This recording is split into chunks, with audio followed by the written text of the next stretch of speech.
everyone, I am Smriti Sinha here and welcome back to our channel Science Zone. Today you follow, tomorrow we lead. And if you are new to my channel, please hit the subscribe button given below. And if you have not watched the previous videos, you can click on the I button given above. And today we are going to study Basic Analytical Techniques. This is chapter number 3rd from Maharashtra State Board Syllabus, Standard 11th. Okay, so this is chapter number 3rd from Maharashtra State Board Syllabus, Standard 11. So the topics to be covered in this chapter were this. Out of this we are done with introduction, purification of solids. Today we are going to deal with distillation and solvent extraction. So these are the two topics that we need to study today, distillation and solvent extraction. Let's begin with distillation. So distillation is an important method used to separate especially volatile liquids from non-volatile impurities. Volatile basically मतलब क्या? Volatile जो बहुत जल्दी, जिसका boiling point बहुत कम होता है, इसके वजह से वो लिक्विड बहुत जल्दी वेपर बन जाता है. फॉर एग्जाम्पल, आप नेल पेंट रिमूवर, आप लड़कियां हैं तो आपको पता होगा, नेल पेंट रिमूवर लगाते ही वो तुरंत इवापोरेट हो जाता है, करेक्ट, क्योंकि वो वॉलेटाइल है, स्पिरिट. ओके, फिर जो भी ये होता है सैनिटाइजर्स में जो अल्कोहल है, तो आप देख सकते हो सैनिटाइजर रब करते हैं तुरंत इवापोरेट हो जाता है बॉडी के टेम्परेचर से. तो वो सब क्या है? Volatile liquids. So volatile liquids में यदि नॉन वॉलेटाइल इम्प्योरिटीज प्रेजेंट हो तो उसे हम प्योर कर सकते हैं, प्यूरिफाई कर सकते हैं डिस्टिलेशन मेथड से, या फिर दो लिक्विड्स को हम सेपरेट कर सकते हैं जिनमें sufficient difference in boiling point है.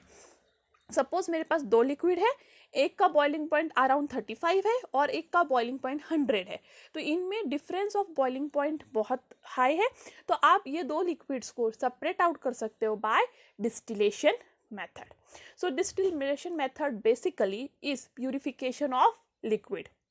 तो हमने लास्ट वीडियो में देखा था प्यूरिफिकेशन ऑफ सॉलिड्स. अभी हम बात करेंगे प्यूरिफिकेशन ऑफ लिक्विड की by distillation. So let's begin with simple distillation. So what is simple distillation? तो simple distillation method actually वो liquids के लिए use किया जाता है जो boil होते हैं without decomposition at atmospheric pressure and are purified by process of simple distillation. वो liquids जो boil हो जाते हैं पर boil होते वक्त प्रॉपर एटमॉस्फेरिक प्रेशर पे डिकम्पोज नहीं होते, मतलब वो ब्रेक डाउन नहीं होते, ऐसे वाले लिक्विड्स को ही आप सिंपल डिस्टिलेशन यूज़ कर सकते हो. क्योंकि कुछ लिक्विड्स ऐसे होते हैं जो बॉयल तो होते हैं, बॉयल होते वक्त डिकम्पोज हो जाते हैं, ब्रेक डाउन हो जाते हैं, तो उन्हें आप सिंपल डिस्टिलेशन से नहीं प्यूरिफाई कर सकते. तो आपको सिर्फ ऐसे लिक्विड्स यूज़ करने हैं जो डिकम्पोज ना हो. अब बेसिकली ये है आपका इंस्ट्रूमेंट सिंपल डिस्टिलेशन के लिए. तो सिंपल डिस्टिलेशन की इंस्ट्रूमेंट की बात करें तो उसके लिए एक आपको राउंड बॉटम फ्लास्क चाहिए. ठीक है, उस राउंड बॉटम फ्लास्क को थर्मामीटर फिटेड होता है with the help of rubber cork. ठीक है, ये है आपका राउंड बॉटम फ्लास्क, उसको थर्मामीटर फिटेड है with the help of the rubber cork. इस राउंड बॉटम फ्लास्क को एक साइड आर्म है और उस side arm through condenser fit होता है. ठीक है, साइड आर्म थ्रू क्या फिट होता है?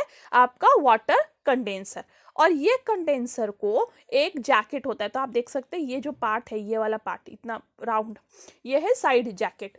तो कंडेंसर को साइड में एक जैकेट प्रेजेंट होता है और इस जैकेट में दो आउटलेट्स और इनलेट्स होते हैं, मतलब दो बेसिकली होल होते हैं. इस hole through water outlet and water inlet connected होते हैं और इस इनलेट के थ्रू, इस आउटलेट और इनलेट थ्रू वाटर इस जैकेट के अंदर सर्कुलेट होता रहता है. ठीक है, तो वाटर इस जैकेट के अंदर सर्कुलेट होता रहेगा via water inlet and water outlet, जिससे जो लिक्विड जो यहाँ पे वेपर आएंगे वो कंडेंस हो जाए. ठीक है, और वो वेपर कूल डाउन होके वाटर वापस लिक्विड बन जाए. उसके लिए ये वाटर यहाँ पे सर्कुलेट होता रहेगा. अब इस कंडेंसर को हम लोग एक क्लैम्प से फिट कर देंगे कि ये गिरे ना. ठीक है, और उसके साइड में ये होता है आपका कलेक्टर। तो यहाँ पे है कलेक्टर, आपको कलेक्टर को बीकर या एक कोनिकल फ्लास्क या कोई भी एक ऐसे लैब में अवेलेबल एपरेटस यूज़ कर सकते हैं जिसमें आप आपका जो लिक्विड है जो प्यूरिफाई होके आ रहा है वो आप इसमें कलेक्ट करें, ठीक है। और इस राउंड बॉटम फ्लास्क को रखा जाता है डायरेक्टली फायर ग्वाज पे, देखो वायर ग्वाज के थ्रू डायरेक्ट फायर पे, या फिर कभी कभी इसके अराउंड रखा जाता है ऑयल बाथ या water bath. It depends on what type of liquids you want to purify, कौन से टाइप का लिक्विड आप प्यूरिफाई करना चाहते हैं उसके बेसिस पे आप इस राउंड वाटर फ्लास्क को आप ऑयल बाथ में रखोगे या वाटर बाथ में रखोगे या फिर डायरेक्ट आपके बर्नर पे, ठीक है। अब ये कंडेंसर जो है वो कनेक्टेड किसको है, जो ये कंडेंसर है वो कनेक्टेड है बेसिकली आपके कलेक्टर को, ठीक है। और ये कलेक्टर आपका जो प्योर लिक्विड है उसे कलेक्ट करने वाला है। और नेक्स्ट थिंग इंपॉर्टेंट है, ये थर्मोमीटर है जो इस आउटलेट के बराबर रेंज पे रहना चाहिए, ठीक है। जो राउंड बॉटम फ्लास्क से ये आउटलेट है उसके बराबर रेंज पे ये थर्मामीटर रहता है जो टेम्परेचर मेजर करता है कि मेरा लिक्विड उस सेम टेम्परेचर पे बाहर वेपर के फॉर्म में जा रहा है कि नहीं, ठीक है। तो ये हो गया आपका instrument, round bottom flask, condenser, collector, and the condenser is connected to water outlet and inlet, and a thermometer which is connected through rubber cork। तो ये हो गया आपका इंस्ट्रूमेंट। अब इसका वर्किंग क्या है, इस प्रोसेस में क्या होता है, जो भी आपको लिक्विड प्यूरिफाई करना है आप राउंड बॉटम फ्लास्क में ले लोगे और उसे हीट करोगे।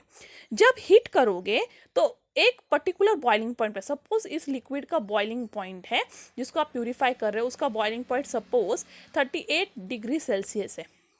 तो जब टेम्परेचर यहाँ पे 38 डिग्री सेल्सियस हो जाएगा तब ये लिक्विड क्या हो जाएगा, बॉयल हो जाएगा और वेपर में कन्वर्ट हो जाएगा। ये वेपर जब कन्वर्ट हो जाएगा तो रेज होगा, ठीक है। राइज होते वक्त इस आउटलेट थ्रू वो ट्रैवल करेगा कंडेंसर में, ठीक है। कंडेंसर में जाते ही वो वेपर वापस लिक्विड बन जाएगा बाय कूलिंग। ये कैसे होगा possible, because of this circulating water. यहाँ पे सर्कुलेटिंग वाटर्स है जो आपके जो वेपर्स आए हैं इस कंडेंसर में उसे कूल करके वापस लिक्विड बनाएंगे और वो लिक्विड आपके इस कलेक्टर में कलेक्ट हो जाएगा। तो आपको मिल जाएगा purified form of your liquid, जो यहाँ पे इम्प्यूरिटी के साथ प्रेजेंट था अब वो आपके प्यूरिफाइड फॉर्म में है। तो ये हो गया simple distillation. So simple distillation basically work किस पे करता है कि आप अपने लिक्विड को वेपर में कन्वर्ट करोगे, वेपर को कंडेंसर में लेके जाओगे, कंडेंसर में उसको वापस कूल करके कंडेंस करके लिक्विड बनाओगे और उस लिक्विड को कलेक्टर में कलेक्ट कर लोगे प्यूरिफाइड फॉर्म में। तो ये है सिंपल डिस्टिलेशन। अब यहाँ पे एक एक्टिविटी दी है और example of simple distillation. So activity ये है to separate the two components liquid mixture containing acetone and water. तो आपको एक बीकर में एक मिक्सचर दिया गया है एसीटोन और वाटर का और आपको उसे सेपरेट करने के लिए कहा गया है कि एसीटोन अलग बीकर में कलेक्ट करो और वाटर को अलग। तो एसीटोन का बॉइलिंग पॉइंट है 56 डिग्री सेल्सियस वाइल वाटर का है 100 डिग्री सेल्सियस। तो आप देख सकते हो ये दोनों के बॉइलिंग पॉइंट में एक अच्छा खासा डिफरेंस है। तो मैं सिंपल डिस्टिलेशन मेथड से इसे सेपरेट करूंगी। तो आपको एपरेटस क्या चाहिए सिंपल डिस्टिलेशन के लिए, आपको चाहिए राउंड बॉटम फ्लास्क, एक कंडेंसर, थर्मोमीटर, 2 कलेक्टर क्योंकि एक मुझे वाटर और एसीटोन अलग अलग कलेक्ट करना है इसलिए 2 कलेक्टर, करेक्ट। तो ये हो गया आपके एपरेटस। और आपको एक केमिकल प्रोवाइड किया जाएगा mixture of acetone and water. अब प्रिंसिपल इसका ये है कि acetone and water are 2 miscible liquids. अब डिफरेंस क्या होता है इमिसिबल और मिसिबल लिक्विड का, तो जब आप ऑयल को पानी में डालोगे तो ऑयल पानी में पूरी तरह डिसॉल्व नहीं होता, करेक्ट, वो आपको एक लेयर की तरह ऊपर दिखेगा। तो oil and water are immiscible liquids क्योंकि एक दूसरे में पूरी तरह मिक्स नहीं होते। बट एसीटोन और वाटर क्या है मिसिबल लिक्विड्स, मतलब वो एक दूसरे में पूरी तरह मिक्स हो जाते हैं। तो आप जब एसीटोन और वाटर को मिक्स कर लोगे तो आपको एसीटोन और वाटर के दो अलग लेयर्स नहीं दिखेंगे, वो आपको एक ही दिखेगा। ठीक है, तो ये दोनों आपने मिक्स कर लिया है जो आपको एक जैसा दिख रहा है, बट उनका डिफरेंस क्या है, उनके बॉइलिंग पॉइंट में डिफरेंस है। एक का बॉइलिंग पॉइंट है 56 डिग्री सेल्सियस और एक का है 100 डिग्री सेल्सियस। तो अब आप क्या करोगे, ये जो मिक्सचर आपको प्रोवाइडेड है एसीटोन और वाटर का, उसे हीट करना शुरू करोगे। कब तक हीट करोगे, जब तक उसका टेम्परेचर 56 डिग्री सेल्सियस नहीं होता। जैसे ही उसका टेम्परेचर 56 डिग्री सेल्सियस होगा, उसमें से सिर्फ और सिर्फ एसीटोन के वेपर्स बनेंगे, वाटर के नहीं बनेंगे, क्योंकि वाटर का बॉइलिंग पॉइंट 100 डिग्री सेल्सियस है, करेक्ट। तो 56 डिग्री सेल्सियस में एसीटोन के सारे वेपर्स बनेंगे, वो उस इंस्ट्रूमेंट में रेज होंगे और वो एसीटोन के वेपर्स जाएंगे कंडेंसर में, जहाँ सर्कुलेटिंग वाटर उस वेपर को कूल करके वापस लिक्विड बनाएंगे और आप उसे कलेक्ट कर लेंगे आपके कलेक्टर ए में। ठीक है, तो इस तरह से आपका एसीटोन प्यूरिफाई हो जाएगा। तो आपने क्या किया है, एसीटोन और वाटर का मिक्सचर लिया है, उसे हीट किया है, टेम्परेचर 56 डिग्री हुआ, एसीटोन सारे वेपर बन गया, वेपर कंडेंसर में गया, कंडेंसर में वो कूल डाउन हुए और वो कलेक्टर ए में कलेक्ट हो गए। सिमिलरली अब आप कंटिन्यू करोगे इसका, ये सेम प्रोसीजर आप कंटिन्यू करोगे जब आपका टेम्परेचर 100 डिग्री सेल्सियस होगा। जब आपका टेम्परेचर 100 डिग्री सेल्सियस हो जाएगा तो वापस अब आपका जो बचा हुआ वाटर है वो अब वेपर बनना शुरू होगा। तो अब आपका वाटर वेपर बनेगा, वापस वो कंडेंसर में आएगा, सर्कुलेटिंग वाटर वापस उसे कूल डाउन करेगा और आप उसे कलेक्ट करोगे आप कलेक्टर बी में। तो कलेक्टर ए में आपने एसीटोन कलेक्ट कर लिया, कलेक्टर बी में आप वाटर कलेक्ट कर लोगे। तो इस तरह से आपको आपके दोनों भी लिक्विड्स प्योर फॉर्म में अलग हो जाएंगे। तो इसका प्रिंसिपल क्या था, प्रिंसिपल ये था कि दोनों के बॉइलिंग पॉइंट में डिफरेंस होने की वजह से दोनों अलग अलग टाइम पे वेपर बनेंगे और आप उस पर्टिकुलर टेम्परेचर के वेपर को कलेक्ट करके दोनों लिक्विड्स को सेपरेट आउट कर सकते हो। तो सेम थिंग प्रोसीजर में जो मैंने आपको बताया है कि आपको mixture of water and acetone लेना है राउंड बॉटम फ्लास्क में, उसे आपको वाटर बाथ पे रख के हीट करना है। अभी हमने तो अभी यहाँ डायग्राम में देखा कि डायरेक्ट हीटिंग, बट ये वाले मिक्सचर को वाटर बाथ में क्यों रखा जाता है, क्योंकि इसके अंदर एसीटोन प्रेजेंट है। और आपको पता होना चाहिए कि एसीटोन, अल्कोहल्स, पेट्रोल, ये सब बहुत वॉलेटाइल लिक्विड्स हैं, तो तुरंत आग पकड़ लेते हैं, तो आग के डायरेक्ट कॉन्टैक्ट में नहीं रहने चाहिए, नहीं तो they catch fire very very quickly. इसलिए उन्हें वाटर बाथ में रखा जाता है कि उनका डायरेक्ट कॉन्टैक्ट नहीं रहना चाहिए इससे। और सेकेंड रीज़न ये कि टेम्परेचर इसका जो ये राउंड बॉटम फ्लास्क है उसका सडनली 56 से 100 नहीं होना चाहिए, नहीं तो बेसिकली मिक्सचर ऑफ एसीटोन और वाटर दोनों मिलेगा डायरेक्ट हीटिंग से। इसलिए वाटर बाथ को रखा जाता है कि टेम्परेचर धीरे धीरे बढ़े और पहले मैं एसीटोन कलेक्ट कर लूँ और फिर वाटर। तो इसलिए वाटर बाथ में आपको राउंड बॉटम फ्लास्क को रखना है, 56 डिग्री सेल्सियस पे एसीटोन को कलेक्ट करना है आपका रिसीवर A1 में, और फिर बाद में जब एसीटोन पूरी तरह कलेक्ट हो जाए तो फिर सेकेंड कलेक्शन आपको 100 डिग्री सेल्सियस पे करना है। बट उसके पहले थोड़े से लिक्विड को आपको जाने देना है, आपको उसे कलेक्ट नहीं करना है, क्योंकि उसमें कुछ इम्प्यूरिटीज़ हो सकते हैं वाटर और एसीटोन मिक्स के। जो मिडल वाला टेम्परेचर होता है जो 70-80 के अराउंड होता है, वहाँ पे कुछ एसीटोन और कुछ वाटर दोनों भी मिक्सचर के रूप में आ सकते हैं, तो वो वाले लिक्विड्स को आपको थोड़ा सा डिस्कार्ड करना है। और फाइनली 100 डिग्री सेल्सियस पे जो लिक्विड आएगा उसे कलेक्ट कर लेंगे आप रिसीवर नंबर 2 में, और इस तरह आप सेपरेट कर लोगे acetone and water bye simple distillation. Next है फ्रैक्शनल डिस्टिलेशन।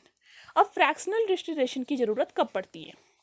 फ्रैक्शनल डिस्टिलेशन की ज़रूरत पड़ती है जब आपके मिक्सचर में दो लिक्विड प्रेजेंट है जिनके बॉइलिंग पॉइंट में ज़्यादा डिफरेंस नहीं है। ठीक है, तो आपको अब मैंने दो लिक्विड ऐसे दिए हैं जिनके बॉइलिंग पॉइंट में ज़्यादा डिफरेंस नहीं है। तो यदि वो दो लिक्विड को मैं सिंपल डिस्टिलेशन से प्यूरिफाई करने जाऊं तो दोनों भी लिक्विड एक साथ वेपर बन के कलेक्ट होने की संभावना है, इसलिए मैं उस मेथड के लिए सिंपल डिस्टिलेशन नहीं यूज़ कर सकती। तब आता है फ्रैक्शनल डिस्टिलेशन। तो फ्रैक्शनल डिस्टिलेशन वो दो लिक्विड सेपरेट करने के लिए हैं जिनके बॉइलिंग पॉइंट में ज़्यादा डिफरेंस नहीं होता, और ये है आपका फ्रैक्शनल डिस्टिलेशन का एपरेटस। तो इसमें रहता है राउंड बॉटम फ्लास्क, अगेन ये है आपका फ्रैक्शनल डिस्टिलेशन का कॉलम, तो ये राउंड बॉटम फ्लास्क है, ठीक है, ये है फ्रैक्शनल डिस्टिलेटिंग कॉलम, ठीक है, ये है थर्मोमीटर जो फ्रैक्शनल डिस्टिलेटिंग कॉलम में फिटेड है with the help of rubber cork. अब फ्रैक्शनल डिस्टिलेटिंग कॉलम में साइड आर्म होता है जिसको आपका कंडेंसर फिट होता है along with the water outlet and inlet. Water की जरूरत है क्योंकि वही वेपर को कंडेंस करके वापस लिक्विड बनाएगा और वापस एक कलेक्टर आपके यहाँ पे है। तो बेसिकली इसका सेम है सिंपल डिस्टिलेशन जैसे apparatus, just the thing is round bottom flask में आपको एक फ्रैक्शनेटिंग कॉलम फिट करना है और उस फ्रैक्शनेटिंग कॉलम में थर्मोमीटर फिट करना है। ठीक है, अब ये कैसे आपके दो लिक्विड्स को सेपरेट आउट करेगा। तो सपोज मेरे पास दो लिक्विड्स हैं, liquid A and liquid B, और दोनों के जो बॉइलिंग पॉइंट है उनमें सिर्फ 10 डिग्रीज का 10 केल्विन का डिफरेंस है। तो लिक्विड ए 363 पे बॉईल होता है और लिक्विड बी 373 केल्विन पे बॉईल होता है। सिर्फ 10 केल्विन का फर्क है दोनों के बॉइलिंग पॉइंट में। तो इन्हें सेपरेट करना लिटिल डिफिकल्ट है, करेक्ट। तो अब क्या किया जाएगा, ये दोनों लिक्विड जिनमें बहुत कम डिफरेंस है बॉइलिंग पॉइंट का, इन्हें लिया जाएगा राउंड बॉटम फ्लास्क में। इस राउंड बॉटम फ्लास्क को again you can keep in oil bath, you can keep in water bath और you can directly heat, same thing simple distillation जैसा। वो डिपेंड करता है कि आपने कौन सा लिक्विड लिया है इस राउंड बॉटम फ्लास्क में, तो वो लिक्विड के बेसिस पे आप उसे किधर भी रख सकते हो। तो इस डायग्राम में तो रखा गया ऑयल बाथ पे। फिर आप इसे हीट करना शुरू करोगे। अब जो लिक्विड ज़्यादा वॉलेटाइल है, तो ये दोनों में से कौन सा लिक्विड ज़्यादा वॉलेटाइल है, ऑफ कोर्स ए। जिसका बॉइलिंग पॉइंट कम होता है वो लिक्विड ज़्यादा वॉलेटाइल होता है। So liquid A is more volatile than liquid B. ठीक है, तो लिक्विड ए ज़्यादा वॉलेटाइल है लिक्विड बी से। तो इसलिए हीट करूंगी जब मैं, तो सबसे पहले ए लिक्विड वेपर बनेगा और वो ज़्यादा ऊपर तक रेज होगा, पर ये दोनों के बॉइलिंग पॉइंट में ज़्यादा डिफरेंस नहीं है, इसलिए इमीडिएटली बी लिक्विड भी वेपर बनना शुरू हो जाएगा। ए तो बन ही रहा है, ए पहले बनना शुरू हो गया, पर बी भी ज़्यादा पीछे नहीं है। ठीक है, तो ए ऊपर रेज हुआ और बी नीचे ही रहेगा, करेक्ट। अब ए जो ऊपर रेज हुआ है उसे मैं क्या करूंगी, उसका टेम्परेचर में यहाँ पे थर्मामीटर में नोट डाउन करूंगी 363 केल्विन के अराउंड। जब ए वेपर बना है वो कंडेंसर में जाएगा, वहाँ पे जो वाटर सर्कुलेटिंग उसे कूल डाउन करेंगे और हम कलेक्टर ए में कलेक्ट कर लेंगे। और ये बहुत फास्ट प्रोसेस करना है और अराउंड 373 केल्विन पे आपको सेकेंड कंडेंसर यहाँ पे लगाना है और सेकेंड वाले जो बी लिक्विड आपको ऊपर जाएगा वापस कूल डाउन होगा कंडेंसर में आके, वापस उसका वेपर का लिक्विड बनेगा और वो आपको कलेक्टर बी में कलेक्ट करना है। तो इस तरह से आप दो लिक्विड को सेपरेट आउट कर सकते हैं। बट याद रखना है ये दोनों में ज़्यादा डिफरेंस नहीं है बॉइलिंग पॉइंट का, इसके वजह से कुछ अमाउंट ऑफ बी ए के कलेक्टर में आ जाता है और कुछ अमाउंट ऑफ ए बी के कलेक्टर में भी आ जाता है। स्टार्टिंग में जब टेम्परेचर 363 केल्विन पे था तो ऑफ कोर्स मेरे वेपर रिच इन ए वाले कंपोनेंट में थे। ठीक है, मेरे वेपर्स बहुत रिच थे ए वाले कंपोनेंट में और बी वाला बहुत कम प्रेजेंट होगा उसमें, पर प्रेजेंट था क्योंकि बॉइलिंग पॉइंट उनका डिफरेंस ज़्यादा नहीं है। तो 363 पे मैंने ए को तो कलेक्ट कर लिया, बट तुरंत टेम्परेचर तो बढ़ता रहेगा ना इसका, तो टेम्परेचर तुरंत बढ़ के 373 भी हो गया। तो मैंने दूसरा वाला कलेक्टर लगाया और बी को कलेक्ट किया, पर ए को मैं पूरी तरह कलेक्ट कर पाई थी उसकी कोई गारंटी नहीं है, थोड़ा ना थोड़ा तो ए रह गया होगा। तो ऑफ कोर्स जब टेम्परेचर 373 केल्विन था तो मेरा जो वेपर है वो बी में रीच था, बट सम अमाउंट ऑफ ए तो पक्का उसमें होगा। तो मेरे जो बी कलेक्टर में अलॉन्ग विथ बी थोड़ा अमाउंट ऑफ ए लिक्विड भी है। तो अब ये दोनों को मुझे पूरी तरह प्यूरिफाई करना है, तो मुझे वापस ये स्टार्ट करना होगा। तो क्या करूँगी मैं, जब ए कलेक्टर में जो मैंने लिया है तो मुझे पता है ए बहुत ज़्यादा अमाउंट में और बी थोड़े अमाउंट में, तो ये वाले मिक्सचर को मैं वापस इसमें डालूंगी, सेम मेथड करूँगी और इस टाइम क्या होगा, मेरा ज़्यादा ए की परसेंटेज मेरे कलेक्टर में बढ़ जाएगा। तो मैं उसे वापस प्यूरिफाई कर सकती हूँ सेकेंड फ्रैक्शनल डिस्टिलेशन से। ठीक है, तो बेसिकली हमने क्या किया है, हमने दो लिक्विड लिया है A and B, suppose acetone और बेंजीन, जिनमें बॉइलिंग पॉइंट का फ़र्क बहुत कम है। इस वाले में उसको हीट करना शुरू किया। एसीटोन का बॉइलिंग पॉइंट है 329 केल्विन, तो 329 केल्विन जब पहुंचा तो यहाँ पे जो वेपर्स हैं of course rich in acetone होंगे और वो इसमें जाके कंडेंस होके मेरे कलेक्टर ए में आ जाएंगे। बट बेंजीन का बॉइलिंग पॉइंट बहुत ज़्यादा कम नहीं है, वो है 353 केल्विन। सो मुश्किल से आपके इसमें 12-13 केल्विन का ही फर्क है। तो ऑफकोर्स जब एसीटोन आपने कलेक्ट किया उसमें थोड़ा अमाउंट ऑफ बेंजीन तो आ ही गया होगा। और अब आप क्या करोगे, 353 केल्विन पे बेंजीन को कलेक्ट करोगे सेकेंड वाले कलेक्टर में। बट फर्स्ट वाले और सेकेंड वाले कलेक्टर में थोड़ा ना थोड़ा इम्प्योरिटी प्रेजेंट है। तो फर्स्ट वाले कलेक्टर में ज़्यादा अमाउंट ऑफ एसीटोन है, 90% एसीटोन है, बट 10% बेंजीन तो होगा ही। और बी वाले कलेक्टर में भी 90% ऑफ बेंजीन है पर 10% ऑफ एसीटोन तो हो सकता है। तो उसे प्यूरिफाई करने के लिए आप वापस फ्रैक्शनल डिस्टिलेशन रन करोगे। 90% एसीटोन और 10% बेंजीन का सोल्यूशन इसमें लोगे, उसको वापस रन करोगे और इस टाइम आपको ज़्यादा प्योर फॉर्म ऑफ एसीटोन मिलेगा। और सेम थिंग करोगे आप बीकर नंबर बी के साथ भी। तो ये हो गया आपका फ्रैक्शनल डिस्टिलेशन। और इस प्रोसेस को ज़्यादातर यूज़ किया जाता है पेट्रोलियम इंडस्ट्री में, जहाँ पे आपको क्रूड ऑयल्स को प्यूरिफाई करना होता है, क्योंकि उस ऑयल्स में ज़्यादा बॉइलिंग पॉइंट का डिफरेंस नहीं होता। नेक्स्ट है distillation under reduced pressure. So what is distillation under reduced pressure? So liquids having very high boiling point or those which decompose on heating are purified by carrying out distillation under reduced pressure. जो liquids के boiling point बहुत ज़्यादा high होते हैं या फिर जो liquids आपके बॉईल करते वक्त डिकम्पोज हो जाते हैं, उन्हें फिर हम प्योर स्टेट में जल्दी से कलेक्ट नहीं कर सकते, तो वैसे वाले लिक्विड्स को डिस्टिलेशन अंडर रिड्यूस्ड प्रेशर से डिस्टिल किया जाता है। तो कौन से लिक्विड्स आप डिस्टिल करोगे इस मेथड से? जिनके बॉइलिंग पॉइंट बहुत हाई है या फिर जो जल्दी डिकम्पोज हो जाते हैं। इस मेथड में क्या किया जाता है, लिक्विड को बॉईल किया जाता है एक ऐसे टेम्परेचर पे जो उसके नॉर्मल बॉइलिंग पॉइंट से कम है। ठीक है, तो लिक्विड को ऐसे टेम्परेचर पे बॉईल किया जाता है जिसका टेम्परेचर उसके बॉइलिंग पॉइंट से कम होता है। तो उसको करते वक्त आपको actually pressure on the surface of liquid को रिड्यूस करना पड़ता है। तो लिक्विड के ऊपर जो प्रेशर है, जो लिक्विड जिस प्रेशर के अंदर बॉईल हो रहा है, उसे आपको कम करना होता है। उससे क्या होता है, जैसे आप प्रेशर कम करोगे लिक्विड कम टेम्परेचर पे ही बॉईल होना शुरू हो जाएगा, क्योंकि आपने प्रेशर कम किया है तो लिक्विड कम टेम्परेचर पे ही बॉईल होना शुरू हो जाएगा। तो उसकी normal boiling point suppose 70 degree Celsius है, तो प्रेशर कम करने की वजह से लिक्विड 60 डिग्री सेल्सियस पे ही बॉईल होना शुरू हो जाएगा और उसे आप डिस्टिल कर सकते हो। तो आपको हाई टेम्परेचर की ज़रूरत नहीं पड़ती। सपोज आपका कोई लिक्विड है जो 1000 डिग्री सेल्सियस पे ही बॉईल होता है, तो आप क्या करोगे, आप उस लिक्विड का प्रेशर कम करोगे और प्रेशर कम करते ही वो सपोज 700 डिग्री सेल्सियस पे बॉईल होना शुरू हो जाएगा, तो आप उसको डिस्टिल आउट कर सकते हो।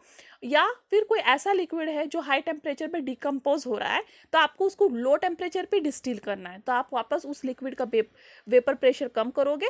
प्रेशर कम करते ही, उसके सरफेस का प्रेशर कम करते ही वो लिक्विड आपका बहुत कम टेम्परेचर पे बॉईल होना शुरू हो जाएगा, तो डिकम्पोज नहीं होगा और आप उसको डिस्टिल आउट कर पाओगे। तो इसलिए ये distillation in under reduced pressure use किया जाता है। अब प्रेशर रिड्यूस कैसे किया जाता है, तो प्रेशर रिड्यूस किया जाता है वाटर पंप्स या वैक्यूम पंप यूज़ करके। ठीक है, और ये मेथड स्पेशली यूज़ किया जाता है सोप इंडस्ट्री में, जहाँ ग्लिसरॉल को सेपरेट करना होता है सोप से। तो ग्लिसरॉल एक कंपोनेंट है जो सोप बनाने के लिए यूज़ किया जाता है, पर उसे एंड में निकालना होता है। कम से कम ग्लिसरॉल होना चाहिए आपके सोप में, और इसे करने के लिए soap industry distillation under reduced pressure की यूज़ करते हैं। नेक्स्ट मेथड है solvent extraction.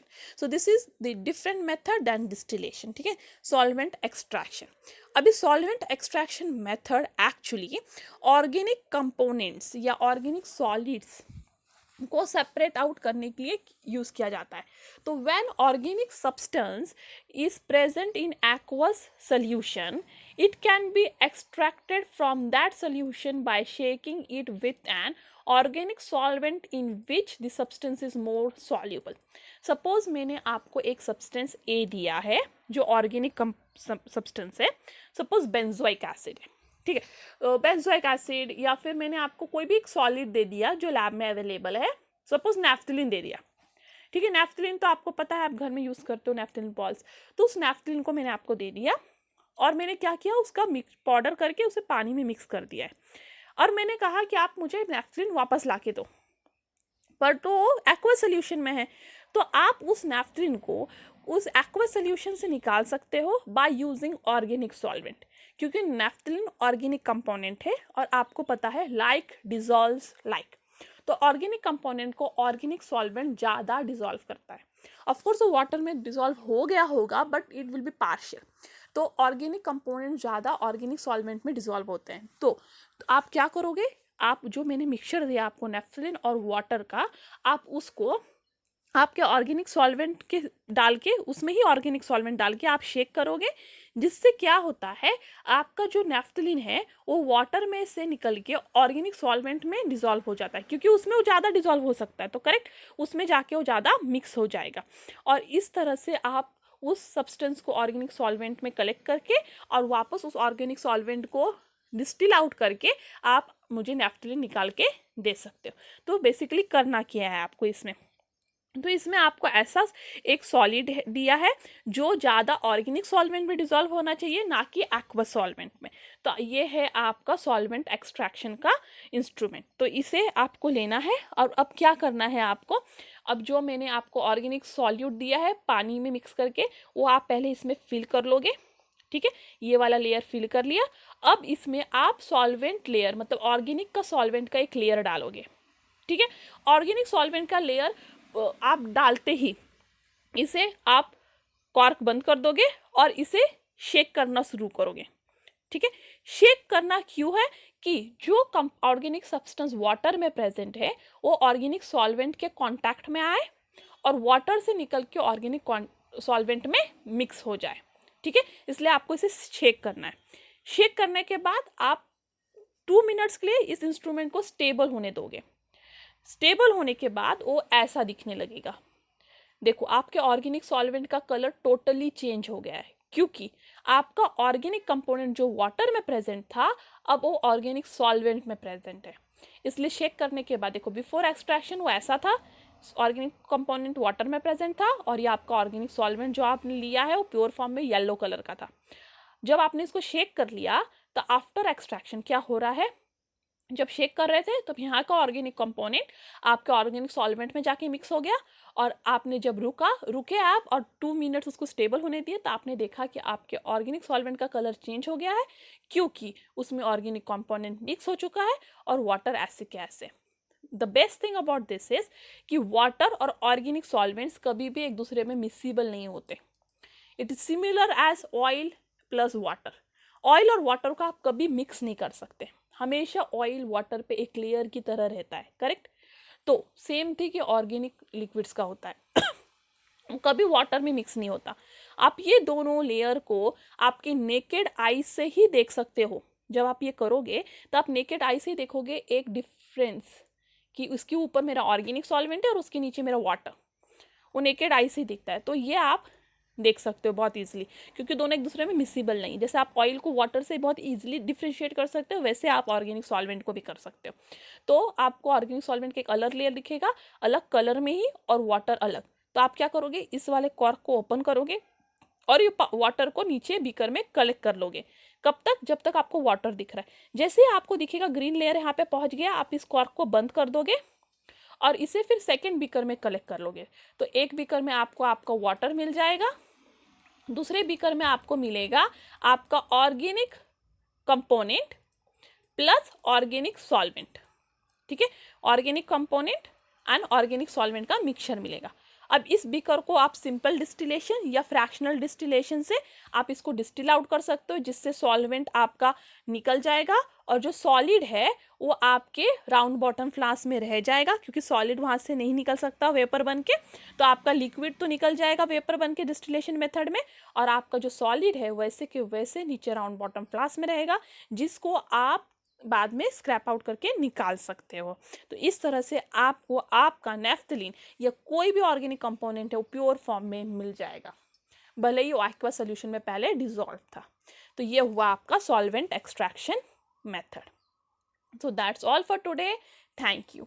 If you have any doubt, any comment, any suggestion, you can do that on askyourdoubt04@gmail.com. If you have liked my video, please give me a thumbs up. Share this video to more and more of your friends. Meet you soon in the next lecture. Before departing, you should never regret anything in life. If it's good, it's wonderful. And if it's bad, it's just an experience. So that's all for today. Thank you. Stay tuned.